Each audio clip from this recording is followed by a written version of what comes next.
ऋषिवर, महाराज हिमावन पधार रहे हैं। हमें अपनी शरण में लेने के लिए आपके कोटि कोटि धन्यवाद ऋषि मार्कंड। हम सदैव आपके ऋणी रहेंगे। ये तो मेरा सौभाग्य है कि मैं राज परिवार के किसी काम आ सका। आप लोग कठिन परिस्थिति से निकलकर आए हैं, अब आप लोग निश्चिंत होकर विश्राम करें। आइए।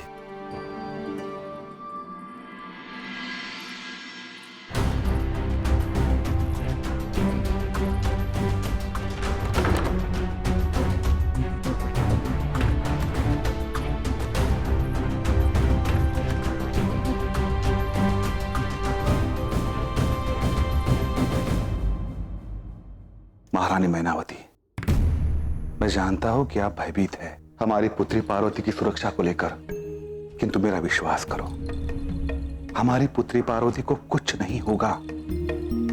इस आश्रम के प्रांगण में हम और हमारी पुत्री पार्वती पूर्णतः सुरक्षित है। अब कृपा करके उन असुरों को भूल जाओ। नहीं आ रहे, पता नहीं क्यों एक माँ का हृदय चीख चीख कर बार बार मुझसे यही कह रहा है कि कुछ है जो शेष है। हमारी पुत्री के सर से संकट अभी टला नहीं है। घेर लो इस आश्रम को। एक क्षण रुको।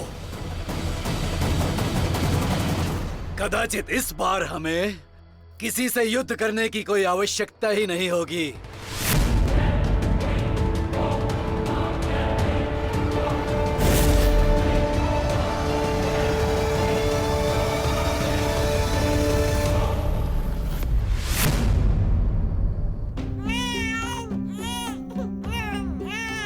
शांत हो जाओ पुत्री, शांत हो जाओ, शांत हो जाओ पुत्री।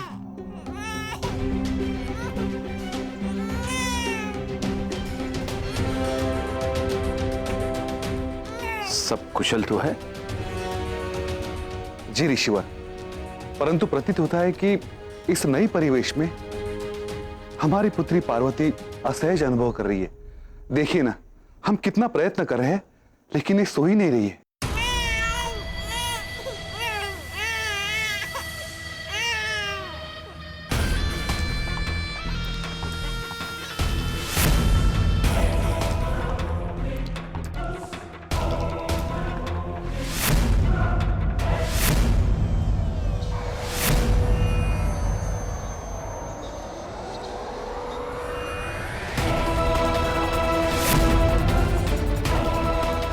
ये कैसे संभव है?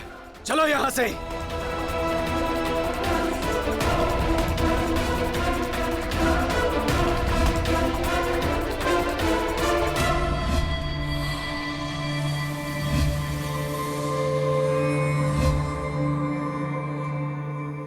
क्षमा कीजिए ऋषिवर, किंतु आपने इस माया का प्रयोग क्यों किया?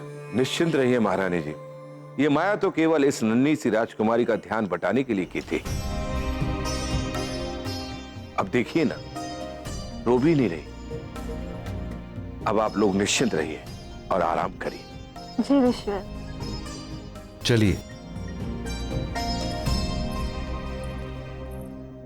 असुरों का इस प्रकार निरंतर इनका पीछा करना केवल इस बात को सिद्ध करता है कि ये कन्या कोई साधारण कन्या नहीं है।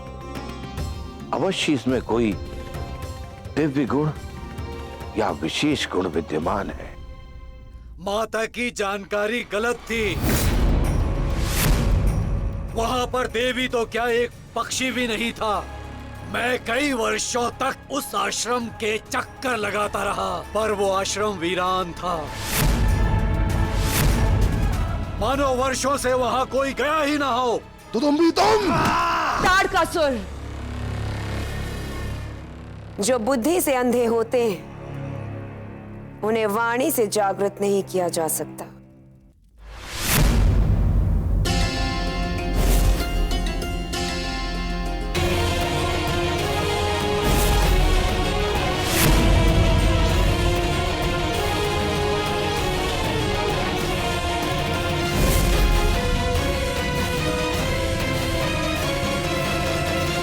इसका मतलब देवी वहीं आश्रम में थी और मैं ऋषि मार्कंडे की माया के कारण भ्रमित हो गया। हाँ, तुम ऋषि मार्कंडे के मायावी जाल से भ्रमित थे। देवी अब भी वहीं पर है। आज्ञा दीजिए माते, मैं स्वयं जाकर उस देवी का अंत करता हूं। नहीं तारकासुर, अब ये कार्य कोई और ही पूर्ण करेगा।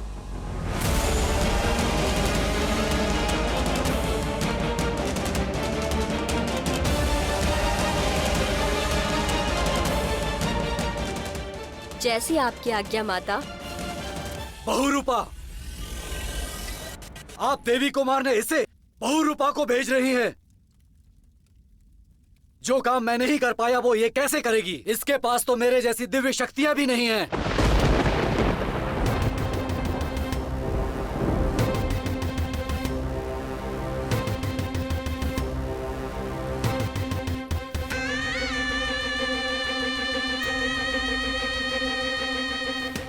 पुष्प की सुंदरता से मोहित होकर पराये लोग उनके अन्य गुण देखना भूल जाते हैं।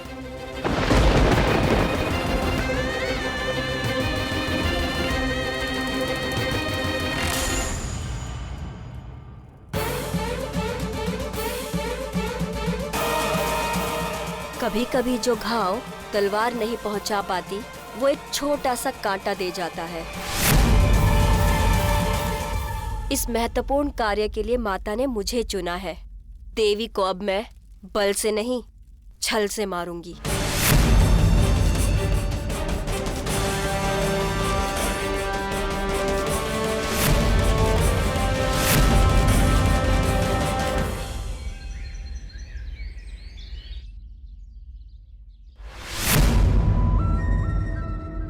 चार वर्षों से मैं इस क्षण की प्रतीक्षा कर रही थी, जब ऋषि मार्कंडे देवी पार्वती की रक्षा के लिए इस आश्रम में नहीं होंगे।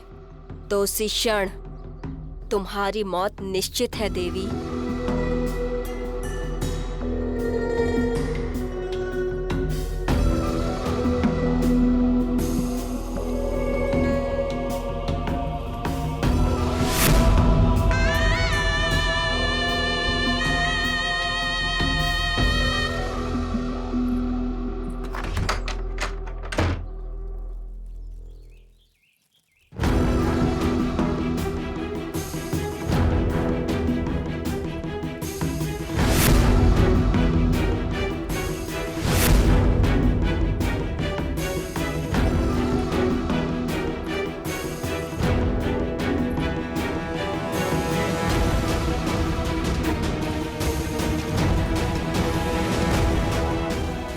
कैसा विचित्र संयोग है ये। सती के अंत का कारण भी अग्नि थी और ये पार्वती भी इसी अग्नि में जल के भस्म होगी।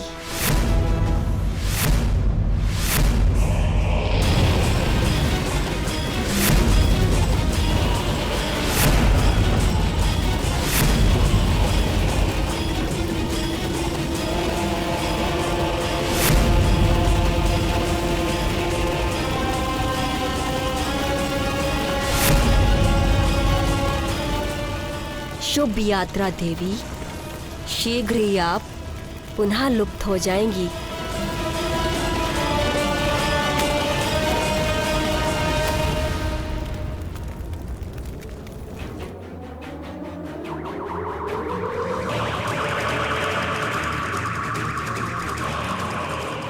आर्य, मैं अपने जल का कलश तो कुटिया में ही भूल आई। मैं अभी लेकर आती हूँ।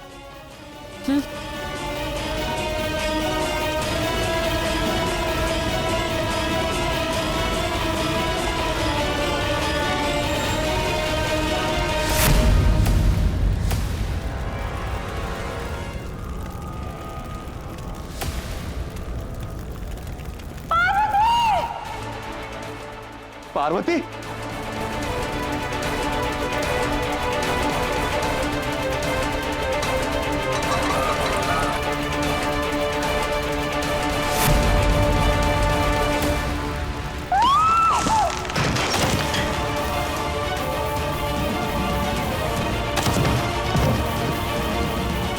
पुत्री,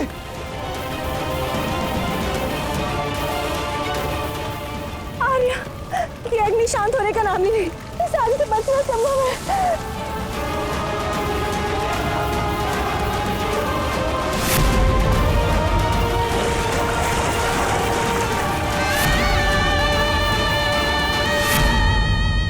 मैं आश्रम से केवल आपके लिए यही ला पाई हूँ माता।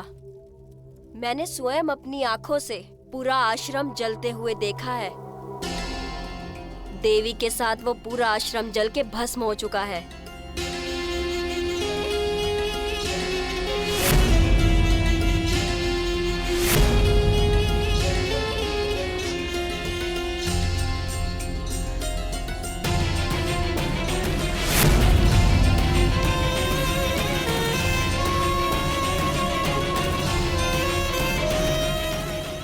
आप जो चाहती थी वो हो चुका है माता, देवी का अंत। और इससे यही सिद्ध होता है माता कि इतने महत्वपूर्ण कार्य पुरुषों को नहीं, हम स्त्रियों को मिलने चाहिए,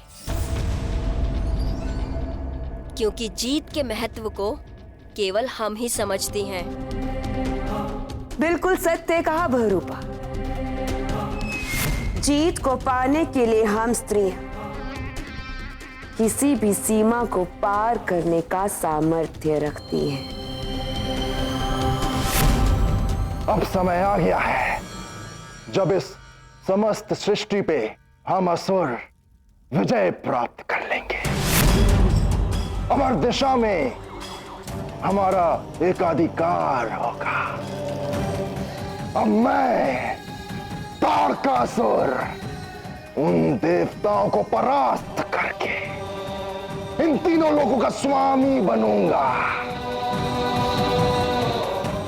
अब मैं कहलाऊंगा त्रिलोकाधिपति।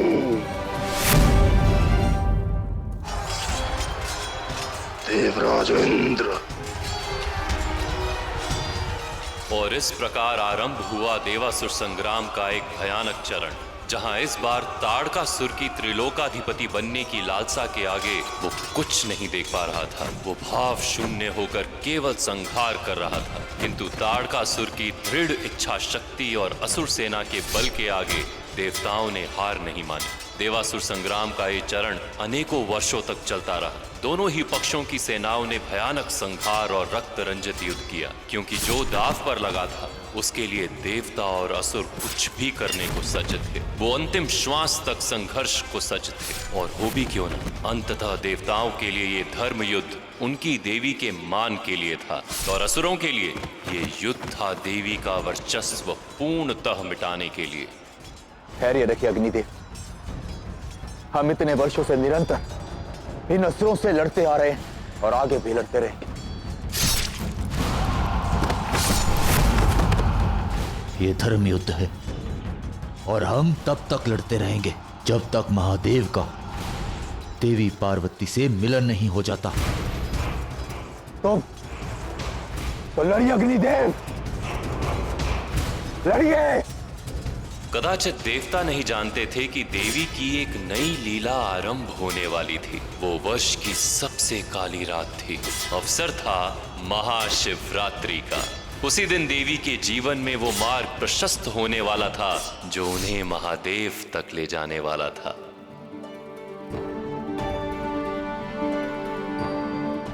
गुरुदेव, महाशिवरात्रि के पूजन का शुभ मुहूर्त आरंभ हो चुका है, फिर ये विलंब क्यों?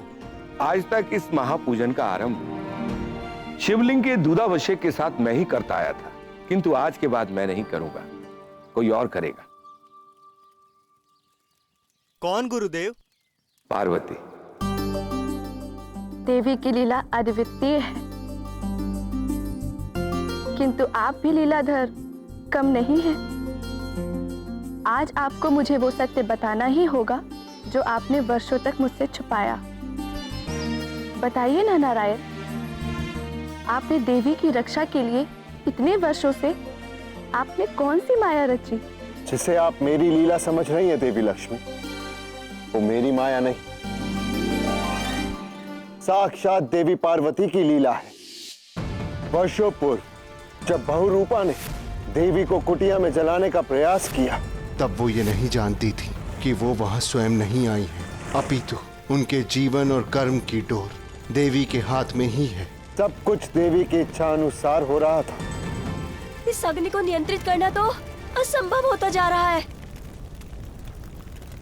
मैं जानती हूँ कि इस अग्नि को कैसे बुझाना है माँ।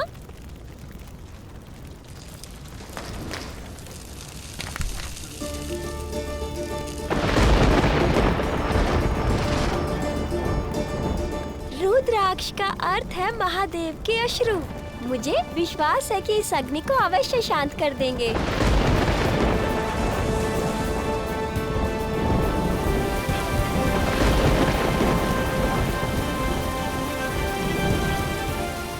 ग्रीष्म ऋतु में इतनी तीव्र वर्षा आश्चर्य है।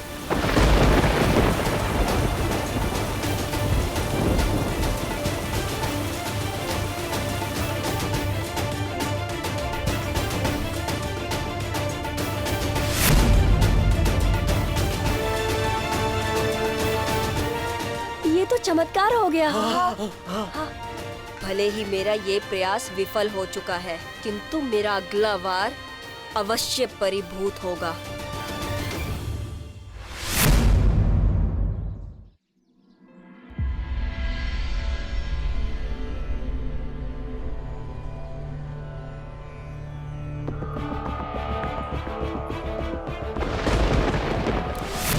भले ही तुम देवी क्यों ना हो, लेकिन तुम्हारा शरीर तो नश्वर है।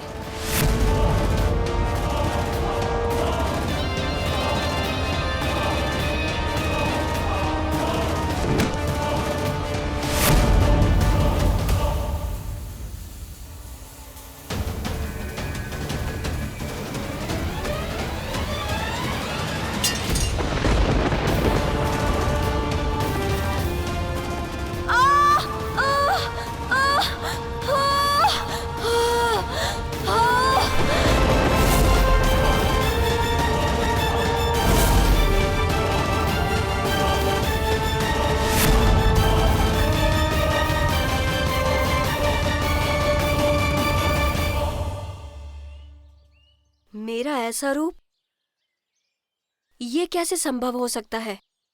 ये कैसी माया है? ये माया नहीं, देवी की लीला है। राक्षसी बहुरूपा का रूप अस्थायी था। वास्तव में तुम सतरूपा, स्वर्ग की एक श्रापित अप्सरा, और देवी के हाथों मुक्ति प्राप्त करना तुम्हारी नियति थी।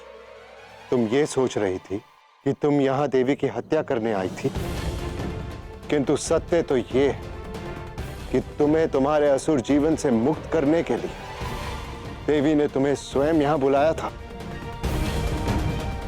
ताकि तुम पुनः अपने सतरूपा के रूप को प्राप्त करो और स्वर्ग पुनः लौट सको।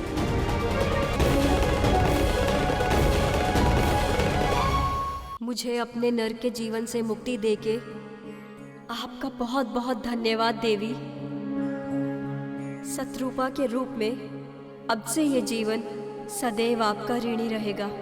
देवी ने तुम्हें केवल बहुरूपा के रूप से मुक्ति नहीं दी, अपितु उनके युवा होने तक उनकी लीला में भाग लेने का अवसर भी प्रदान किया है। मैं कुछ समझी नहीं नारायण। दीति के पास वापस लौट जाओ बहुरूपा, और उसे आश्वस्त कर दो कि तुमने देवी की हत्या कर दी। इससे देवी पार्वती बिना किसी संकट के ऋषि मार्कंडे के आश्रम में बड़ी हो जाएंगी, और इससे देवी पार्वती पर दीति की काली छाया भी नहीं पड़ेगी। देवी की लीला का भाग बनना मेरे लिए बहुत सौभाग्य का विषय होगा। देवी की लीला अपरंपार है। उन्होंने बहुरूपा को मुक्ति भी दे दी और ऋषि मार्कंडे के सानिध्य में अपने बड़े होने का प्रबंध भी कर लिया, पार्वती के रूप में।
पार्वती, लो अब करो तुम ये आरती।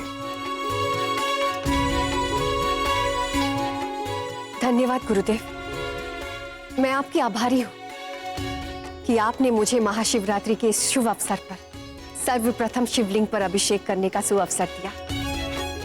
परंतु आरती तो आप सदैव करते हैं, मैं आरती कैसे कर सकती हूँ? शैलपुत्री हो तुम पार्वती, पर्वतराज हिमावन और महारानी मैनावती की पुत्री। जिस दिन तुम हमारे आश्रम में आई थी, मुझे तभी आभास हो गया था कि तुम कोई साधारण कन्या नहीं हो। और यह आभास इसलिए नहीं हुआ था कि तुम एक राजकुमारी हो, बल्कि इसलिए हुआ था कि तुम्हारा चित्त हिम की तरह शीतल और पवित्र है।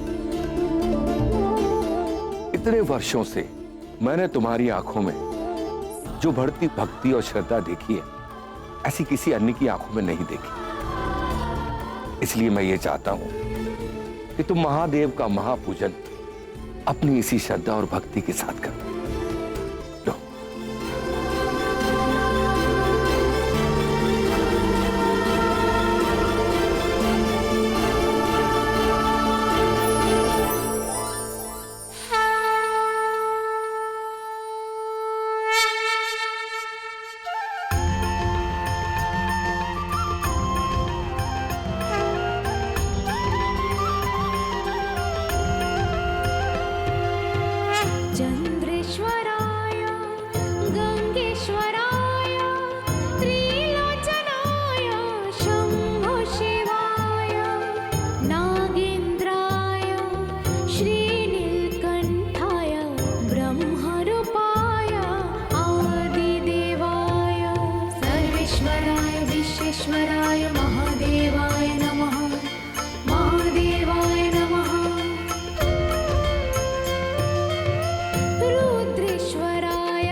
आज महाशिवरात्रि के पावन पर्व पर साक्षात देवी पार्वती को महादेव की पूजा और आरती कर देख मैं धन्य हुआ।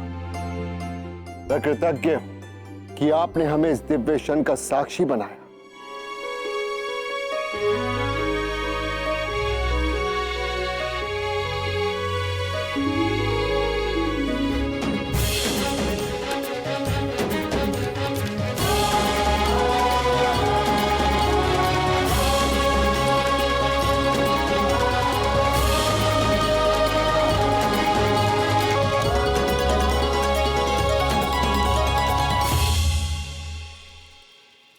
पार्वती, आश्रम के इन सभी शिष्यों में तुम अकेली ऐसी शिष्या हो जो बालपन से महाशिवरात्रि की रात्रि का जागरण करती है। आप ही तो कहा करते हैं गुरुदेव कि महाशिवरात्रि की रात्रि जागृति की रात्रि होती है। अपनी चेतना और महादेव से आध्यात्मिक संपर्क साधने के लिए महाशिवरात्रि की रात्रि अनंत अवसर लाती है। और आज मैं जो कुछ भी हूं आपकी शिक्षा और मार्गदर्शन के कारण हूं।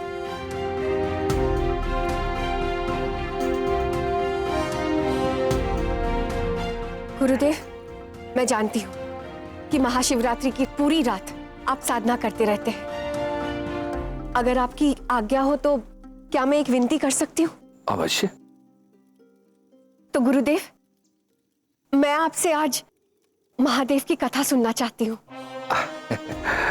ये तो बहुत अच्छी बात है पुत्री, आओ मेरे साथ।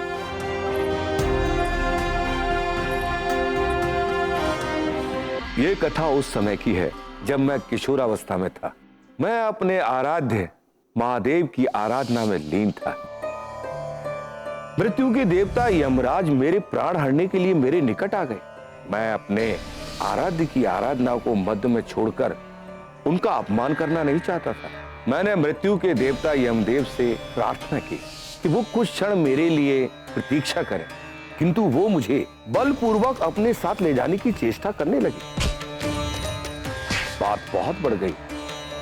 तब स्वयं मेरे आराध्य महादेव को मध्य में आना पड़ा और उन्होंने साक्षात मृत्यु के देवता यमराज को ही मृत्यु दे दी। तब नारायण और ब्रह्मदेव ने महादेव से ये प्रार्थना की कि वो यमराज को क्षमादान दे दें ताकि जीवन और मृत्यु का ये चक्र सुचारू रूप से चल सके, किंतु उन्होंने नहीं माना। तब मैंने स्वयं अपने आराध्य से प्रार्थना की कि वो इन्हें क्षमादान दे दें और मेरे आराध्य ने मेरी याचना का मान रखते हुए यमदेव को पुनः जीवित किया और भविष्य में मुझे यमराज से अपने प्राणों की रक्षा के लिए महामृत्युंजय मंत्र प्रदान किया। क्षमा कीजिएगा गुरुदेव, मैं ये आशा कर रही थी कि आप महादेव की कोई नई कथा सुनाएंगे, परंतु आप तो वही कथा सुना रहे जो मैं बालपन से सुनती आ रही हूँ। हाँ, महाशिवरात्रि की विशेष रात्रि है आज, और आज अध्यात्म अपनी चरम सीमा पर होता है। यदि तुम अपनी दिव्यता के प्रकाश में इस कथा को देखोगी तो तुम्हें यही पुरानी कथा अपने एक नए अर्थ में दिखाई देगी। गुरुदेव, मैंने जब भी ये कथा सुनी है मेरे मन में सदैव एक ही बात आती थी, किंतु आज तक मैंने इसे किसी से भी व्यक्त नहीं किया। तो आपकी आज्ञा हो तो इस विषय में मैं आपसे कुछ पूछूं? अवश्य पुत्री। गुरुदेव, मैंने ये कथा सर्वप्रथम अपनी माँ के मुख से सुनी थी। फिर चाहे वो माँ हो, पिताश्री हो या फिर इस आश्रम के अन्य सदस्य, परंतु सभी के मन में इस कथा का एक ही महत्व है कि कैसे आपकी शिव भक्ति के कारण यमराज को नतमस्तक होना पड़ा। परंतु गुरुदेव, इस कथा को देखने का मेरा दृष्टिकोण कुछ अलग है। इस कथा को सुनने के पश्चात मैं सदैव यही सोचती थी और अचंभित हो जाती थी कि वो कैसे देव होंगे जिन्होंने अपनी भक्त की भक्ति के लिए मृत्यु के देवता को मृत्यु दे दी। निस्संदेह वो सभी देवताओं से अलग होंगे। और इस कथा को सुनने के पश्चात मेरे मन में उनसे मिलने की इच्छा रही है।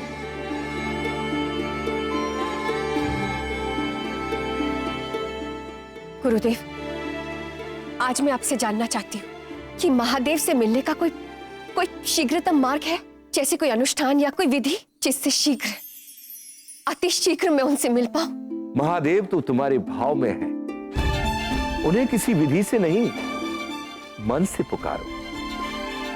किंतु हाँ, एक मंत्र अवश्य है जो तुम्हें महादेव के दर्शन के पथ पर अग्रसर कर सकता है, किंतु वो तभी फलीभूत होगा जब उसका जाप पूरी श्रद्धा और सच्चे मन से किया जाए। कौन सा मंत्र? पंचाक्षर स्तोत्र। ओम नमः शिवाय। देवी की नई लीला आरंभ हो चुकी। इस मंत्र को तुम वर्षों से जानती तो हो, किंतु आज रात्रि मैं तुम्हें पंचाक्षर स्तोत्र के एक एक अक्षर का अर्थ और महत्व को समझाऊंगा। ओम नमः शिवाय। ओम नमः शिवाय। कैसे? इतना संग्राम, इतने घाव, कैसे कैसे इतने वर्ष बीत जाने के पश्चात भी ये देवता हम असुरों से नहीं हारते? क्यों? नहीं, ये महादेव और देवी के सहयोग के बिना संभव नहीं है। हाँ, कुछ तो है जो मुझसे छूट रहा है। देवी, कहीं देवी जीवित तो नहीं? नहीं, मुझे अपने संदेह की पुष्टि करनी होगी। हाँ, पुष्टि करनी होगी मुझे। यदि देवी अब भी जीवित है तो अपने प्रकार से उसकी उपस्थिति का स्थान मुझे दिखाओ।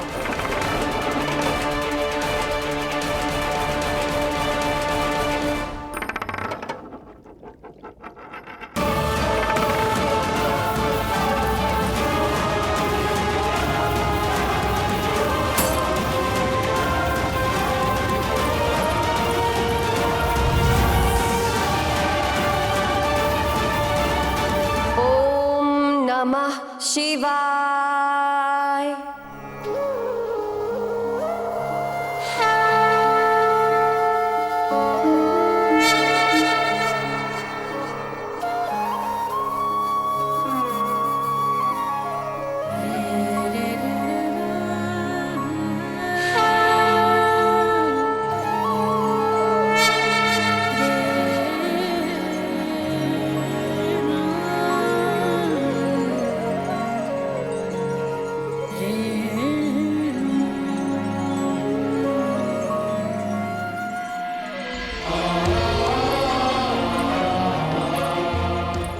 जाओ, जहां तुम्हारे चरण तुम्हें ले जा रहे हैं वहां जाओ,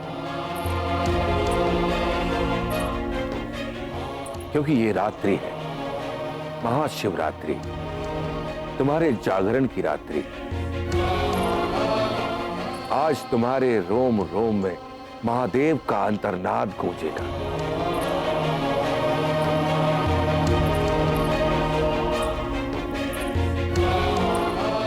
ओम नमः शिवाय। ओम अनंत से आज तक होने वाला पहला स्वर है, जिसके गुंजन से ये समूचा ब्रह्मांड गूंज रहा है, और इस स्वर का अनुसरण करने वाले अक्षर ही पंचाक्षर है। नमः शिवाय। जब हम इसके पहले अक्षर ना का उच्चारण करते हैं तो इसका अर्थ है इस अक्षर को मेरा नमन है, जो स्वयं शिव है, जिनके त्रिनेत्र है, जो अपने तन पर भस्म रमाए फिरते हैं, जिनका ना आदि है ना अंत है, उस ना अक्षर को मेरा नमन है। जब हम इस स्तोत्र के दूसरे अक्षर का उच्चारण करते हैं, जो कि है मां, अर्थात मेरा नमन है इस अक्षर को जो स्वयं शिव है, वो शिव जो कि सृष्टि के सभी माया से परे है, क्योंकि हर माया उनमें विलीन हो जाती, जो मनधारा और अनेकों पुष्पों से पूजे जाते हैं। स्रोत के तीसरे अक्षर शी को भी मेरा नमन है, जिसका अर्थ है वो शिव है, जो अपने भक्तों के लिए भोलेनाथ भी है और नकारात्मक शक्तियों के लिए रुद्र संहारक भी है।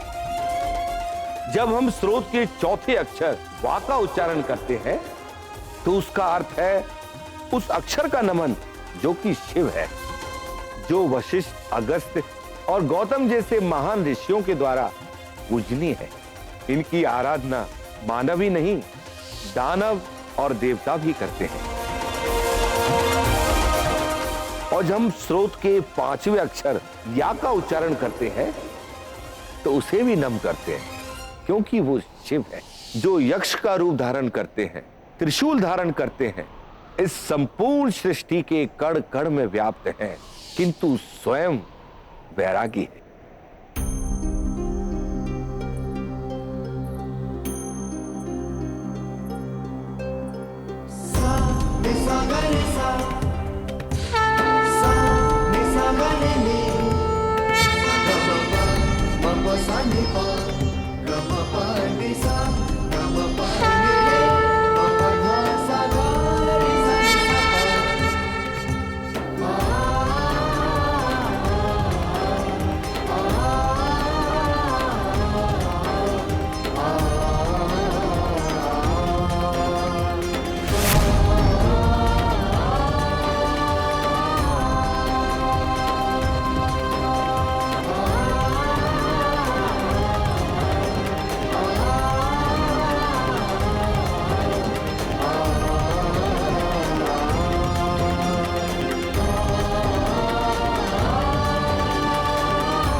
तो मेरा संदेह उचित था। देवी जीवित है। देवताओं को जो प्रबल इच्छा शक्ति मिल रही है, जिससे वो इतने वर्षों से देवासुर संग्राम में संघर्षरत है, उसकी शक्ति का स्रोत देवी है। क्योंकि देवी की मृत्यु नहीं हुई, किंतु वो जीवित है। किंतु अब मैं देवताओं की जीतने की आशा को चकनाचूर कर दूंगी।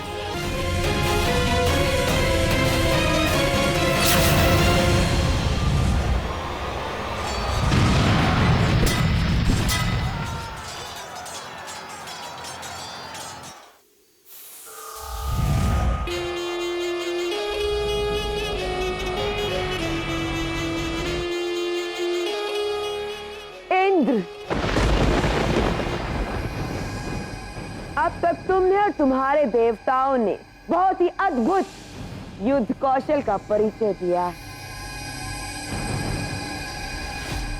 किंतु अब तुम्हारा ये खेल समाप्त हुआ। अब मुझे ज्ञात हो गया है कि देवी पार्वती जीवित है।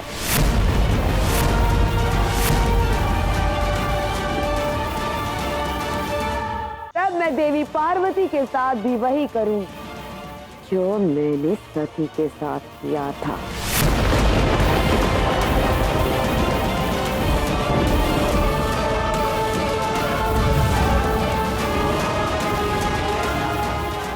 देवो, दैत्य माता दिति ने जानबूझकर हमें ये संदेश दिया है ताकि हमारा मनोबल टूटे और हमारी इच्छा शक्ति क्षीण हो जाए,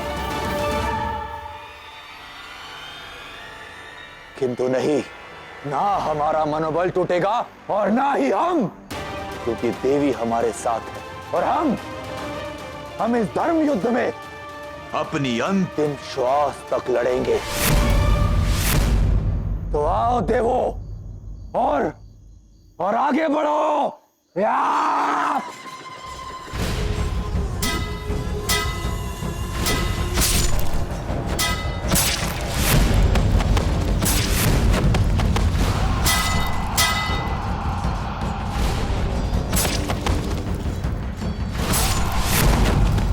दैत्य माता दिति की योजना काम कर रही है देवराज इंद्र। इससे देवताओं का आत्मविश्वास दुर्बल हो गया है और इसका लाभ ये दुष्ट असुर उठा रहे हैं।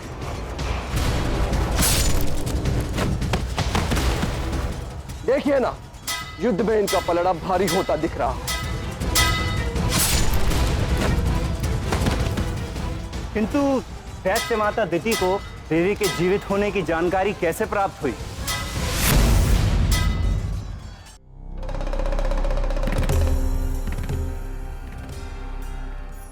पार्वती,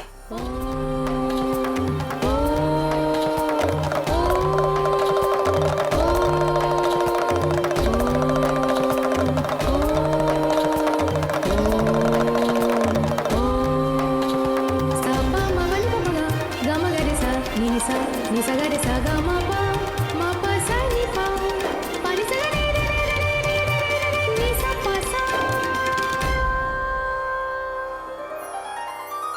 नाद ब्रह्माकार है, ओम सृष्टि का सार है, आदि काल से ब्रह्म के कण कण ओम ओम ओम गुंजार है, ओम का ही रूप पंचाक्षर का मंत्रोच्चार है, ओम ओम ओम गुंजार है।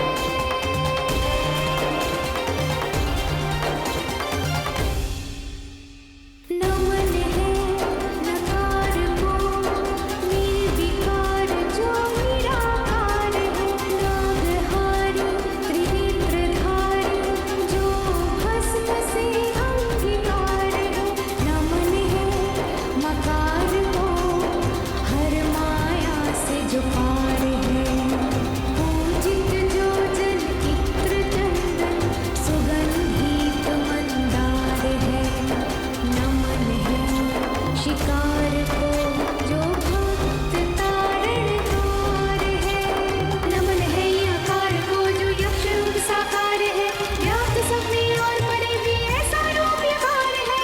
ओम नमः शिवाय, ओम नमः शिवाय, ओम नमः शिवाय, ओम नमः शिवाय, ओम नमः शिवाय, ओम नमः शिवाय, ओम नमः शिवाय, ओम नमः शिवाय।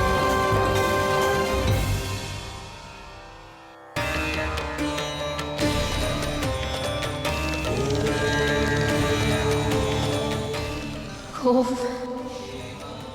नमः शिवाय।